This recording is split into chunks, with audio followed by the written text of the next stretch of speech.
Oh no. He has come for me. Get over here! We hit our goal of 3,000 subscribers, which was a pretty big feat for me, not gonna lie. Show your love and support for this Grappler series and all the videos that I've done is greatly appreciated. I can't thank you guys enough, genuinely. It's time for me to stick to my words, be a man of my words, and that is to give you Tager video. What's up fellas, I'm Patriarch Panda, and if you guys don't know, this is the Grappler series where we deep dive into a Grappler with some funny skits here and there, and some ways to try and show why they're unique, cool, aggressive, anything like that. But another costume change, and as to say, I'm running a campaign for Star Trek Fleet Command. That took me multiple times to say, by the way.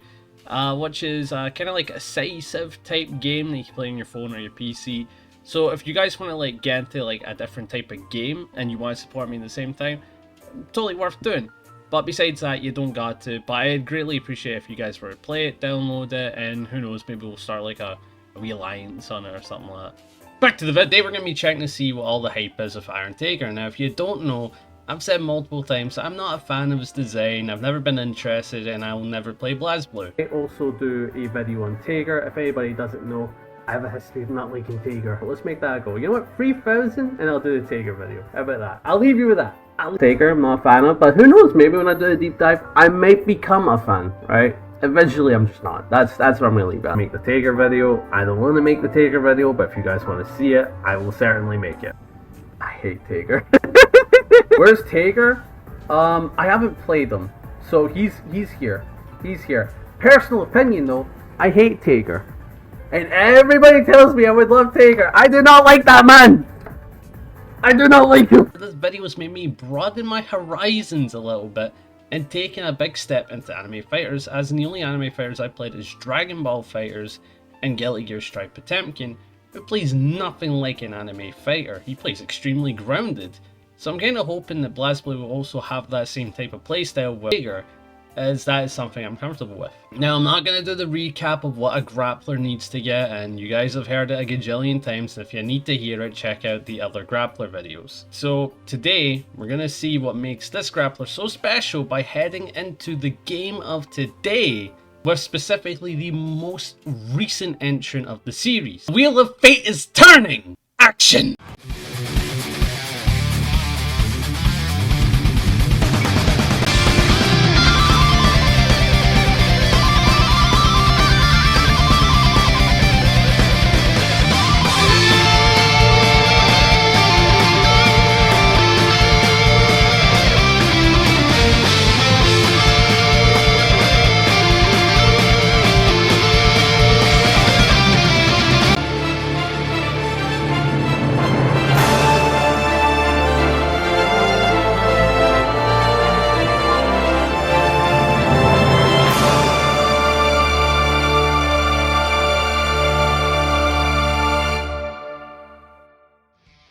This game was genuinely like diving into the deep end for me. It's not based off something I like, and it's not a classic I played growing up. This was fresh water, and this game seems cool on the outside. A sprite fighter, which doesn't really exist nowadays unless you go to the indie scene. To see if this game can convert me into playing more anime fighting games, as they've never really interested me. I always think they look samey, too over the top for me. Before we get into the Grappler today being Iron Tager, so you already know, we need to talk about the mechanics of the game, that way you understand how the game functions before we get into Iron Tager. I recommend using the chapter system if you already know how Blazblue plays. If you already know how Iron Tager plays, maybe this video is not for you. Hint hint. Costume change, and this light makes me look baldy. Basically, I forgot to mention this, and that's the buttons of the game. Now your buttons of the game are A, B, C, and D. A acts like your lights, B acts like your medium, C acting like your heavies, and then D acting like your drive buttons. So basically drives your mechanics for functions of your characters. A's your light, B's your medium, C's your heavy. Now you got the rundown. Back to past. The first defensive mechanic is the block barrier gauge. This gauge is kind of like your FD, where it pushes people back but gives you one extra frame of block stun. So it's kind of like the classic FD from Guilty Gear, except it's its own barrier meter, where if you use all of it, you go into danger time, you take way more damage, so you have to be careful when using barrier. You have burst, which is a classic defensive mechanic in the Arc Sys like fighting games, where you can escape a combo. It's your combo breaker. Except it kind of feels like classic Strive or classic Guilty Gear, where instead of it being the full screen burst that you know today, it is now the small rounded circular one, meaning that you can outspace it and punish it, which is something that I know, something a lot of peeps miss, myself included. It uses this funny wheel meter. When full, it gives you access to that other cool defensive and offensive mechanic called Overdrive. In Pop, it has iframes. It gives your character an install. This install allows you to exceed excel. It is a Giga Super for a ton of damage with a fun cinematic.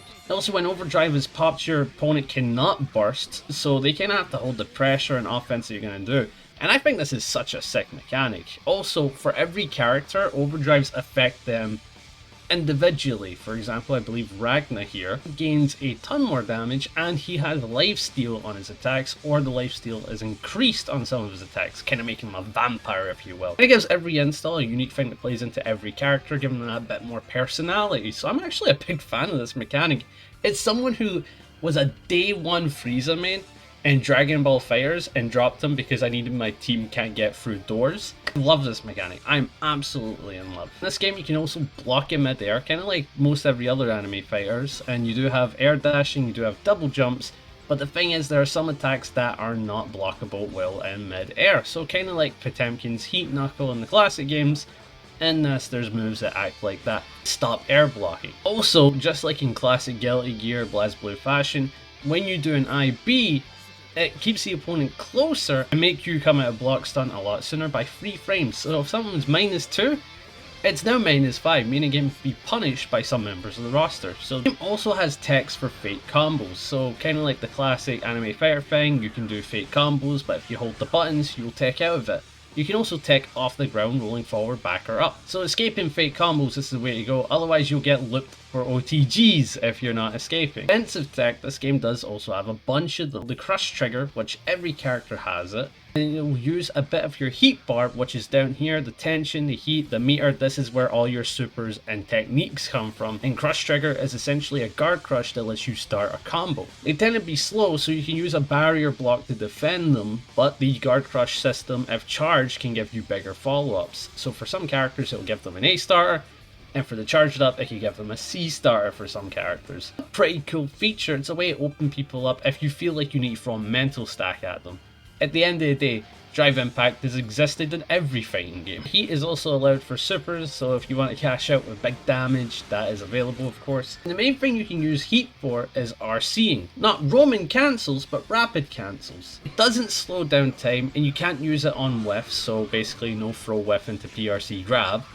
You can use it on hit and on block to kind of cancel your tag instantly, giving you a follow-up opportunity. No slowdown time, so it's like a classic roaming cancel. Get rid of the time stuff, it's the classic stuff. The game also has counter assault, which acts like a YRC. Use a bit of heat and you tell the opponent to get off you and they get knocked back to full screen. For some characters this is a good or bad thing depending, and I think you know where I'm getting at. Search. The game's offense has a ton of cool routing. There's a lot of fun offensive routing tools that you can pick for either mixing up your opponent or for cashing out for big damage. I'll be honest, it's pretty saucy. It is pretty saucy. It does also have an insta-kill feature where if your opponent's below 35% HP and you use 100% of your meter, you'll do an astro finish, which I'm not gonna lie, most of them are kinda mid. This guy is a creep, that's all I'm saying.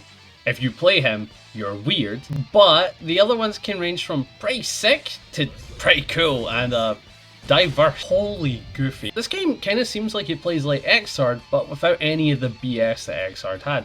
Like the party time mode. Yippee! Or even Risk, it has a barrier gauge, which I kind of prefer, honestly. It's kind of like how it reminds me of the guard crush system in like CVS 2. So I'm a big fan of that, some way to push back the opponent without having to give up meter. I quite like that actually. And then heat being used for purely offensive reasons. These mechanics, truly BlazBlue kind of has fun ones, and even though this game might not entirely be for me, Well, it depends, depending when we get into obviously playing the character. I'm a big fan. It is time for the man you've been waiting for. The Red Devil. The educated gentle giant. That's the name I gave him. The loyal soldier. Akaoni. Iron Tiger.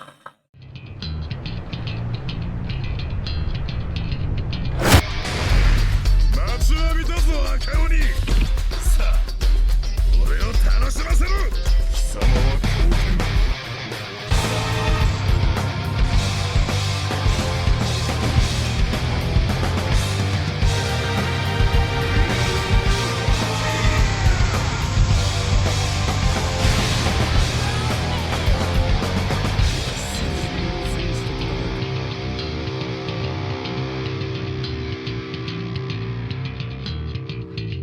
Iron Tiger is the main grappler of the game, and there is more than meets the eye with this fella. A lot would see his design and think Potemkin, besides the fact they're red and green.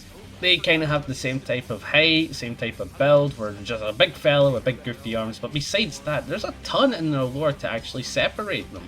Tiger seems to be more of an educated fella, who's more into reading books and collecting ship bottles and using technology to advance his weaponry. Where Potemkin is more of a creative art fella that likes to draw for creative reasons, kind of making Potemkin a bit more expressive when it comes to showing his emotions. In terms of design, he looks like an Oni mixed with Frankenstein the scientist, you know? So it's like Frankenstein's monster mixed with the scientist. I quite like it. Insane look to him, also has this very educated look to him at the same time. Especially those teeny tiny glasses on his face that barely fit. He also has the giant gauntlets, and they might, and stay with me for this one, have magnets. The story, he's actually loyal to this character, Kokino, hope I said that right, a very serious but goofy cat lady.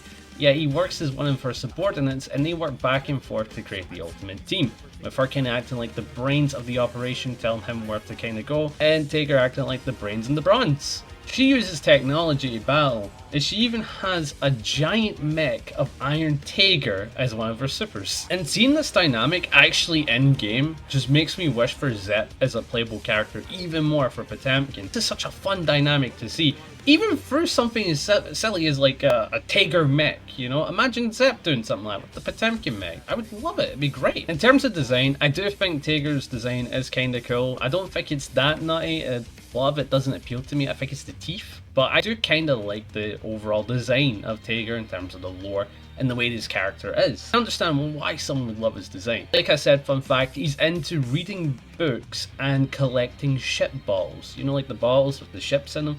Yeah, he's a wee dork. I absolutely love it. But he does hate saltwater due to being a cyborg, and it messes with his circuitries. Thank you, Frankentank, for that information. This fella called Asriel, who looks like an absolute asshole, by the way. Kinda cool, but an asshole. Kicked the absolute shit out of Tiger back when he was a simple fella using cyborg technology. Tiger got his shit rocked, but Kokino decided to bring him back to life using the demon cells, kind of injected it into him and turned him into the big red demon that he is, the Akaoni, or the Red Ogre as he's commonly known. But the thing is, the guy's a big softie, so despite having quite this demon-like appearance, he's nothing like a demon. And I feel like he does that polarization of demon look with a big lovable guy a lot better than Potemkin does. They got that look down better, but I prefer Potemkin because he's, I mean, like, come on. Come on. Yeah, I'm a big fan. I quite like the backstory, and it explains why he is the way he is. Some quick stats about the character before we get into the positives and the negatives, and maybe the things that might convert me into liking him in terms of gameplay. With a massive health pool, 13,000, meaning he's harder to kill. He has a 20 iframe backdash for cheeky backdash into throw setups. He has no run or double jump, meaning he has the worst movement in the game for grounded movement. Kinda how I like it. Damage, it can be very high, but we'll get to that. To the positives, we're gonna get started with the big one from the get-go, and that being the magnetism. So one thing the player base always claims to love, and this is what I hear a lot, is someone, oh, you like Iron Tiger, is his magnetism. It's to make it so the enemy is always in range for his throw, which is pretty cool. It's not like it's gonna have any other interesting application.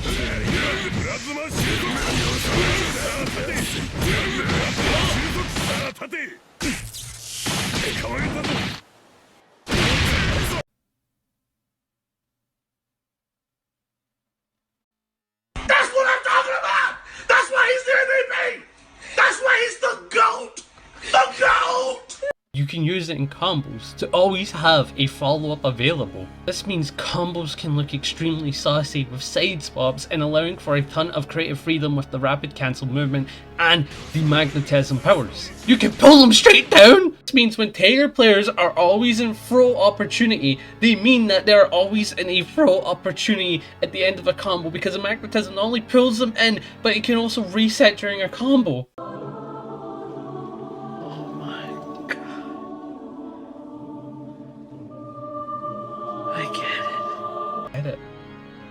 I understand. I want to say sorry to all the people I went after for liking this character.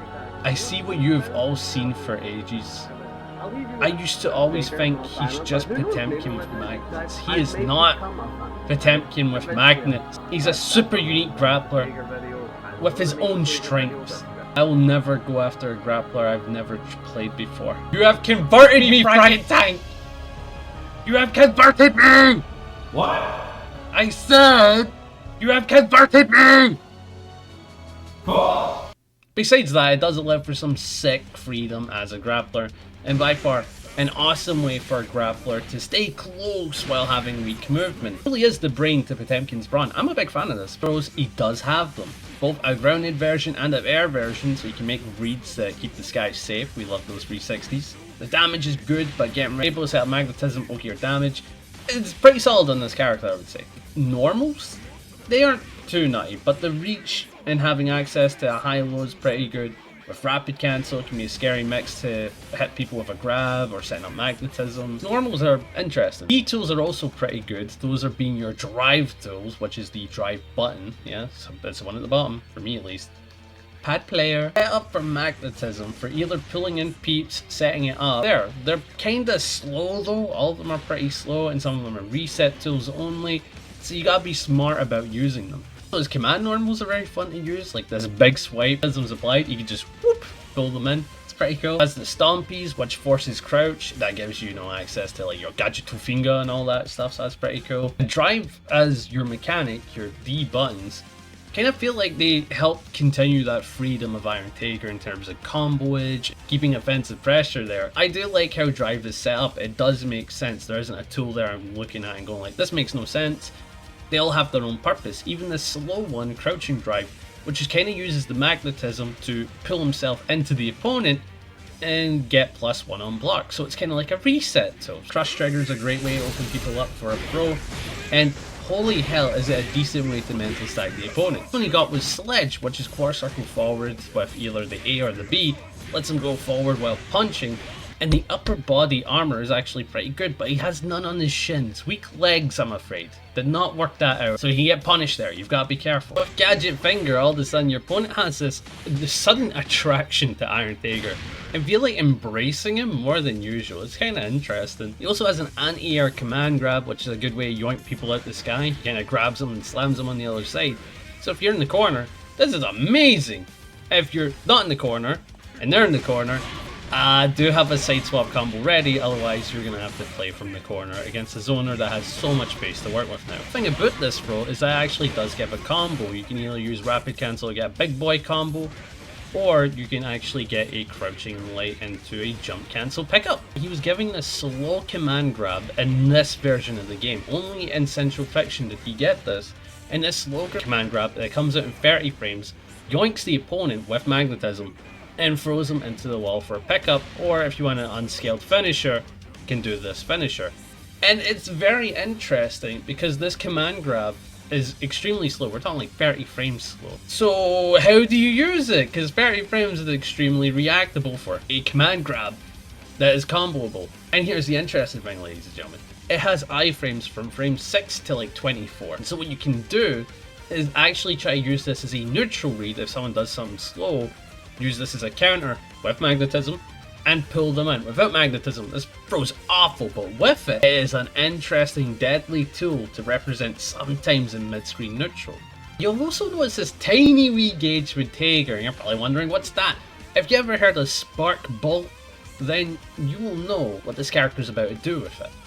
With this gauge when it is full, he gains access to a 12-frame projectile that absolutely destroys, desecrates other projectiles either going forward or diagonal. It's a pretty good tool to represent, as it just lets you get a combo in hit, destroys projectiles, and allows Taker to take space because he doesn't have a lot of tools to go forward with.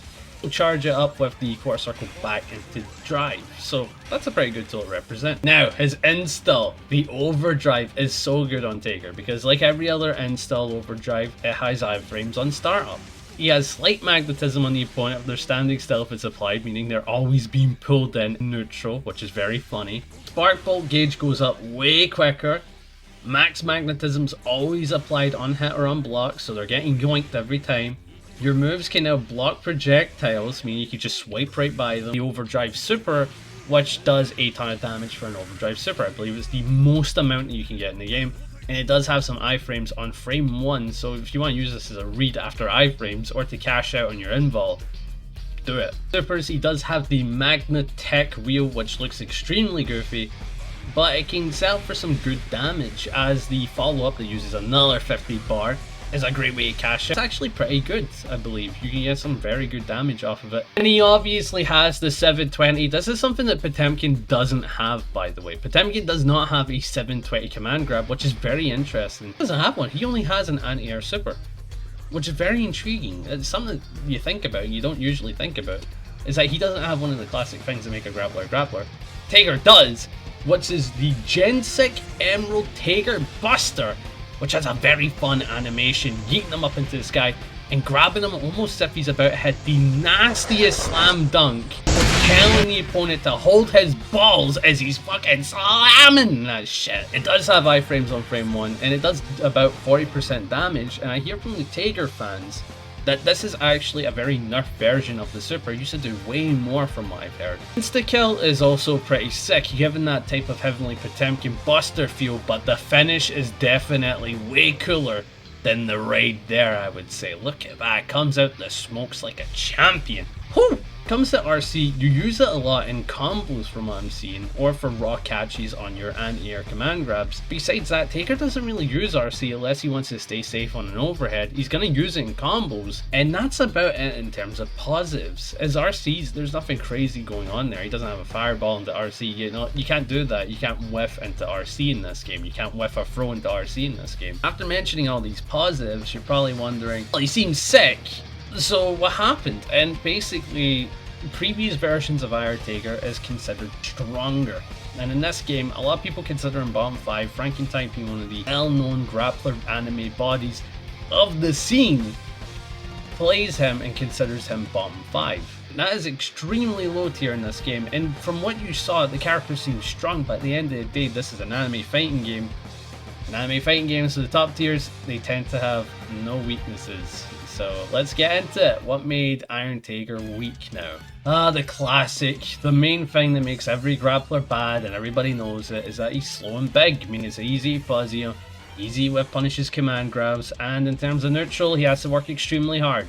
This is well known for every grappler. I'm not going to get too into it, but being slow and big is a massive disadvantage that we happily take on. But the main issue is that he was very committal in an anime fighting game. Characters that can run their game plan without committing much are pretty solid, and Taker is a grappler where every time he friends his command grab, he is committal. That's a 50-50 that can lead to taking a ton of damage on either side, and Taker is only dealing about maybe 15% on every command grab, whereas the opponent is probably getting about 40% on him. You can't RC a whiff throw like in Guilty Gear. You can only RC on hit or on block, and in terms of neutral, he needs to use Spark Bolt, which is his only low risk option, to try and get in. But if he doesn't have that Spark Bolt gauge fill, he doesn't have that.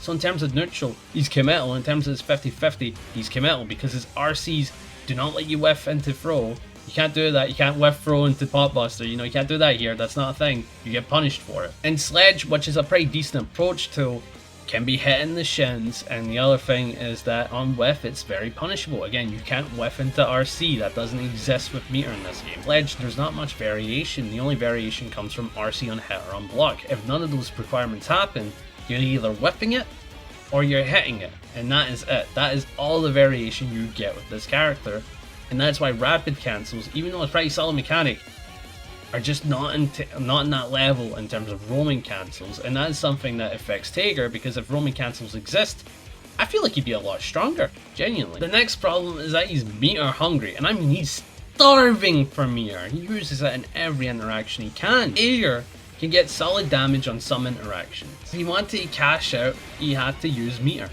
If you wanted to get a conversion for good screen positioning, he needed meter. He wanted to sell magnetism in a combo for Oki, he had to use meter. He has to work very hard to set up all the things he wants, and he has to select what he wants, like picking magnetism over damage, picking damage over Oki, Oki over magnetism, magnetism over damage, and this is the constant decision making that Iron Tiger needs to make compared to every other character. And I feel like this is a good weakness, is that the fact you need to choose between damage, Oki, or magnetism. You're thinking about your offense, you're working hard for it. Anime fighter, you can't have these types of weaknesses. You're supposed to have one or maybe two weaknesses, and that's you. This is a big one to have, because if your combo game's limited, sadly, despite the sauce, you're going to be giving up a lot of leeway, and in terms of neutral and offense, you've got no way to stay safe. Other weaknesses is very interesting because a lot of them stem from the fact that he was stronger in older games. Like, even though they are weaknesses because he didn't carry them over, it's not something that I'm going to view as a weakness because I'm coming in with a fresh perspective. I only see what I see, which is slow and neutral, very big body, low damage and less meter, and of course he's extremely committal, right? Those are the main weaknesses that I would list. Back in the day, apparently he got Oki off Gadget Finger. Apparently his anti-air led to way more conversions than what they do now, and his command grab did way more damage than what it does now, which I kind of think is mental that the big body grappler has like a 20% throw, because in these types of fighting games, big body grappler has to have 30%. He can't be sitting on 20. So I feel like a lot of the old heads feel a ton as missing from the character. I mentioned he had really brutal matchups like Fighting 9, who kind of bullied him for existing on the screen. So welcome to hell if you didn't like fireballs, and you've got to ask, who were the fellas that really made this character work? Who were the ones that did it? No problem. All systems green.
We've had a turnabout of me realizing the beauty of a character and how magnetism can truly open one's eyes to creativity.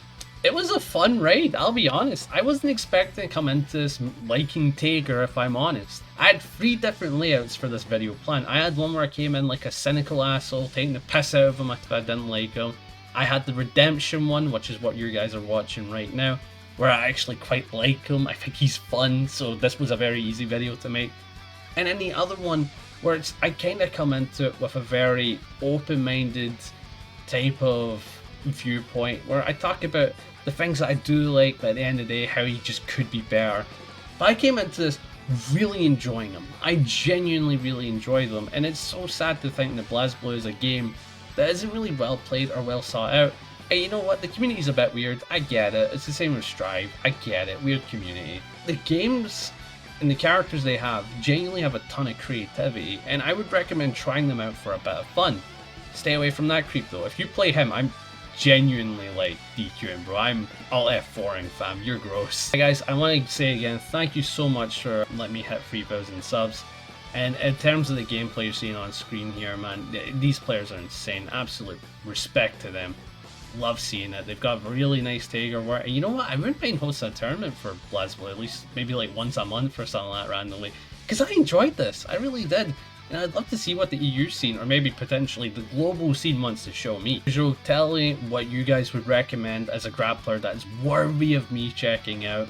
Because I like to see new, and I want to explore, and I want to show you guys what makes a grappler different from that boring old fuckhead Zangief. I would love to see some recommendations. I do like Zangief, don't get me wrong, I just don't feel like he's that varied. I don't think he's that interesting compared to these other ones that I've covered. What is the next goal? I'll probably set up a poll to ask you guys what we'll do for 5,000 subs as the next video, but who knows, man, who knows. That's gonna be a wee bit away from here, and I've got to say thank you very much, and I hope you guys like and subscribe. Check out the membership system if you guys want to help me out. Hope you guys have a good one. Peace out. We'll catch you next time. See ya.